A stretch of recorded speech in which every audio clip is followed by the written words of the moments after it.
Hi, it's your girl host, Izane, and you're listening to the Self Apology podcast.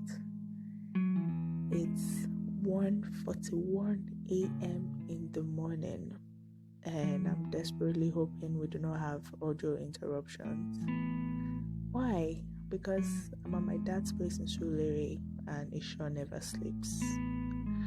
Oh well, today's topic is on self-validation.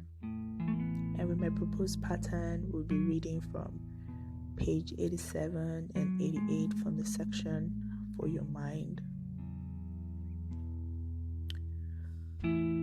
She doesn't feel enough.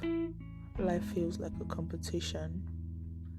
She's lost in a world of approvals from home, from media, from people. Home access for a wig and a ring. Media access for likes and followings. People asking for stories to tell. Never has she thought of seeking approval from herself, like, dear me, what would you want to do? So, about a couple of nights ago, I was in a down mood, and this was majorly because of some social media thing, because I felt some of my friends were more like, inside cheerleaders than actually supporting my craft online. But where do I start from? For the longest of times, like as far as I can possibly remember, I've always had this tag weird, and it really took me a long time to be able to embrace that word, because sometimes weird feels like the one left out in quotes. I even had like a certain set of friends that made cruel jokes about my twisted personality, and the more I tried to adjust to the expectations, the more I was losing myself, more like Thanosing within, if you like permit me. But you see, the thing is that life sure constantly feels like a competition, and we would always have to remind ourselves that we are our own competitions. We have to be a better version of ourselves, who we were yesterday. That is who we are competing with. And thinking about it, I'm not even sure I'm actually proud of that person I was that day, in the sense like there I was sulking about my virtual presence and numbers. Like, I think on the issue of numbers and impressions, this is almost like a very common thing with modern day creatives. But here's the thing.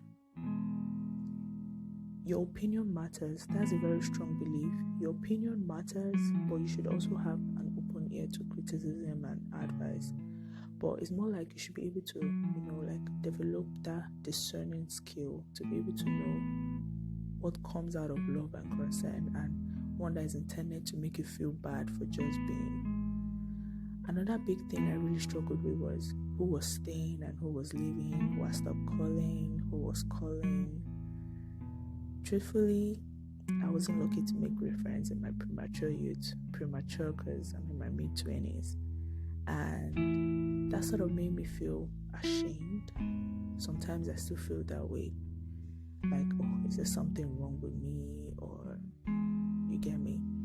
But one thing I've learned from personal experience, you see, unrefined grief, like crude oil, unrefined grief is actually depending on people for your happiness. People will always come and go. Distance sometimes causes life, death, things happen. But you see, these losses, they happen so that they can be beautiful beginnings. And in those beginnings, you have to be able to open your arms to accept. And that is what I am learning. Let me not say I have learned, because it's still a process. And there's also this great doubt about my choice of career. Being a writer in Nigeria isn't a fantastic career a lot of people are geared towards. So these days I constantly find myself asking myself questions like, is this what you want? What do you want? But the most important thing you need to know is what you tell yourself inside overrules everything. This is why confidence is said to come from inside.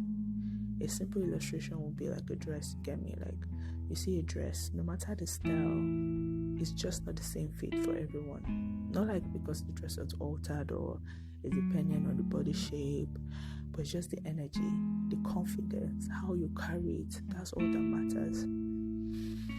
Well, this podcast journey is sure going to be a long one, and aside my hopes of connecting with as many people that I can, this feels like a vocal diary, and I feel greatly about it. To whoever is listening, thank you so much for listening. Bye.